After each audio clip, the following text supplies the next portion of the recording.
And we went back up to your neck of the woods and we took a look. It's been 13 years since Sandy, and we wondered how some of these programs had worked out.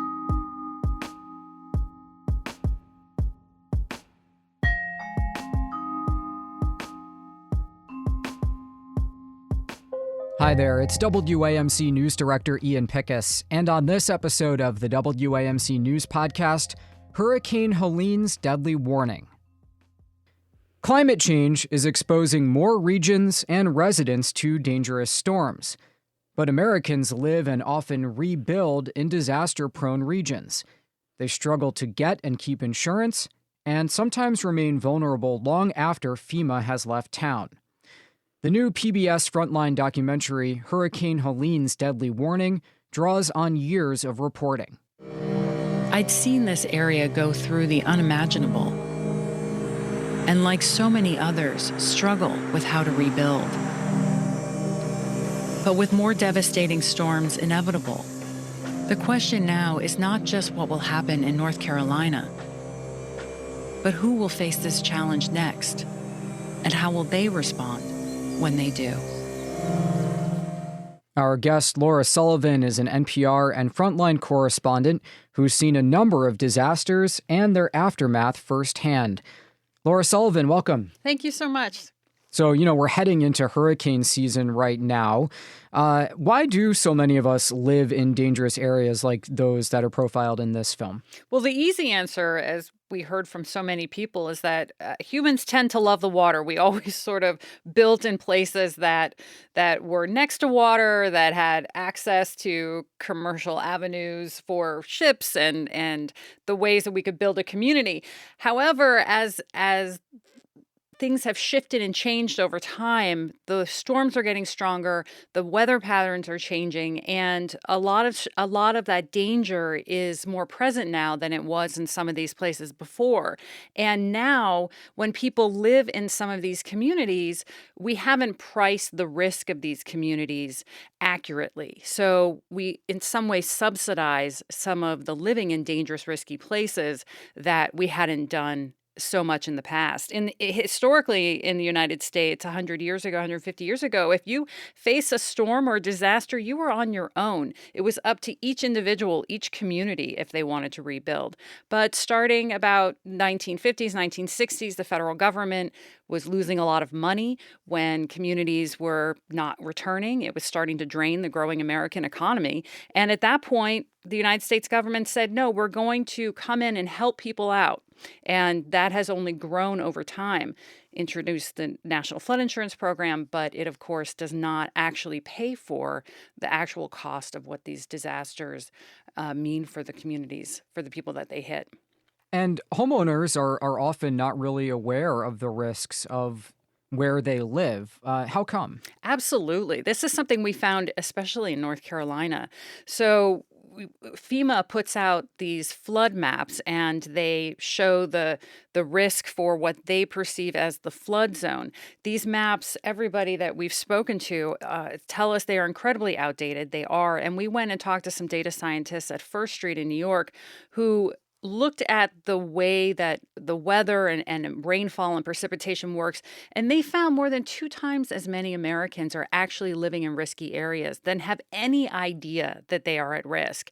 And that not only means that they're not part of these federal programs, it means that they have not been required over the past half a century to build in any sort of way that would protect them from a severe storm. So in North Carolina, only 2% of the people that were affected by Helene were actually in this sort of flood insurance program, flood mapping area that FEMA had put together. And 98% of the people hit by Helene were not.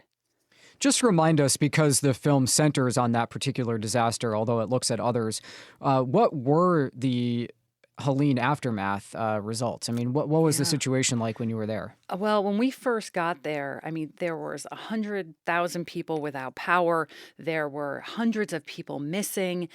There was no cell service. There was this thick brown mud that just covered everything. Entire communities were flattened. This was not a flood where the water rose slowly and then dissipated and everybody's houses were all mucked up. This was a storm where the rainfall came slamming down the hills of Western North Carolina and moving at such a rate that 26 feet of water was just tearing through the communities and turning homes into matchsticks in some places. So this was, I mean, it looked like the apocalypse when we were driving through. You would see semi-trailers upside down on in trees. I mean, you would see homes stacked up against each other, some that had come off their foundations and that just had ripped apart. And at the end of the day, 107 people were killed in Hmm. Helene, in You North know, Carolina. here in the Northeast, we've dealt with, quote unquote 100-year storms like, Irene and Lee and Sandy, and they've just kept coming. And, this is not typically thought of as being in the hurricane zone, but clearly it is. I'm just wondering, given all this reporting, how do you think the average person should think about risk differently than they do?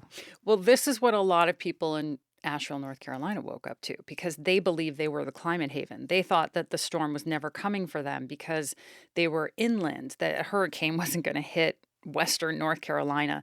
And it was interesting when we went down to Harvey in Texas back then, and then we returned recently, and we heard the same thing. Well, that was a very rare event, and it was just this confluence of the storm sitting over Houston for four straight days. And then when we went back up to Sandy, you know this better than anybody, but they also said, well, that was a very rare event because you had this one storm, colliding with another storm, and these very specific things happened to make this converge. But what you're hearing in all these places is that they believe this to be a rare event. And what's happening now is that these rare events are not so rare anymore, and they're hitting places that have not prepared for them and are having a very difficult time recovering from them. We saw North Carolina really struggling to recover, and we were wondering how other places have done this. How did New York end up doing it? How did Houston end up doing? And we went back up to your neck of the woods and we took a look. It's been 13 years since Sandy, and we wondered how some of these programs had worked out. We went out to Staten Island, and what we really found was a lot of unhappy people. It was very Hmm. hard to find anybody who thought that the recovery from Sandy had turned out well. We talked to the head of FEMA who was in charge of the Sandy recovery at the time, and he said, we put a lot of stuff right back where it was. And we talked to the New York City comptroller who said they are not ready for the next storm after all these years. And we particularly looked at one of the signature programs in New York, which was a buyout program to let taxpayers spend the money to buy people out of these dangerous areas, and found that hadn't worked out so well either. And a lot of people now, there was the big promise up in New York that these properties would be turned into wetlands. They would never be rebuilt. And what we found is that 13 years is a long time. And now a lot of people want to see homes and apartment buildings and businesses back on those empty lots that taxpayers paid for. Yeah, we tend to forget or minimize. So I guess what I'm hearing you say, and this is a complicated issue, of course, but are we thinking about rebuilding in the wrong way? I mean, should we maybe take a cue from areas that have been devastated and sort of compartmentalize our impulse to say, well, we're going to come back better in the same spot? I mean, absolutely. I think what we found is that not only is there this human desire to rebuild quickly and to just put your house back the way it was and hope it doesn't happen again, or put your business back together, and local officials are part of that too. They really just want to see their communities come back. But what we also found was that there are very powerful forces of special interest that are in some ways putting their hands on the scale. And we found that the home builders lobby in particular was in North Carolina really influencing the codes and the way that people are building back from storms and building in the first place. We had a man who's been on the National Home Builders Board for 25 years tell us that for as much as the home builders say that they want affordable homes for Americans, what they really want is profitable homes for themselves. And they want to build homes in a way where they can make the most profit, hand over the keys, and walk away.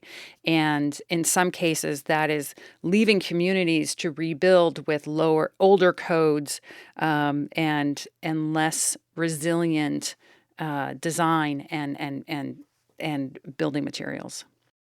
That's NPR and Frontline correspondent Laura Sullivan speaking about the new PBS Frontline documentary, Hurricane Helene's Deadly Warning. Laura, thank you so much for your time and for your reporting. We really appreciate it. Thanks so much for having me. Okay, that does it for this episode of the WAMC News Podcast. Thanks so much for listening. Until next time, I'm Ian Pickus.